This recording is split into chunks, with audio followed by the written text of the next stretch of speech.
Welcome to Chillin' 101. We hope this video helps. You need a compatible phone and current Google apps. This ensures stable tracking. First, check AR Core support and install updates, then grant camera and location permissions so the system can map your environment. Open the Google app or the specific AR-enabled app and choose an AR experience. This initializes sensors and plane detection.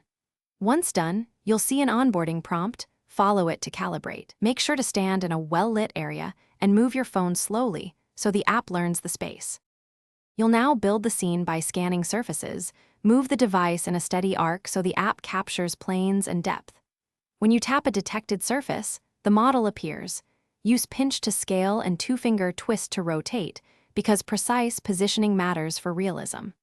If the app supports anchors or saving, drop an anchor to lock the object to the real world. This reduces drift over time. Make sure to adjust lighting and shadows in-app, if available, to match the scene and improve visual coherence. Finish by walking around the placed content to confirm stable tracking and correct occlusion. This reveals any jitter or misalignment. When satisfied, take snapshots or use the app's share/save features to capture the scene and close the app to free camera and sensor access. If tracking drifts or objects float, try the troubleshooting step. Pause, rescan the room slowly to require planes, or restart the app and clear cache. This usually resolves drift because it forces a fresh mapping of your environment. Thanks for watching. Consider subscribing if we helped you.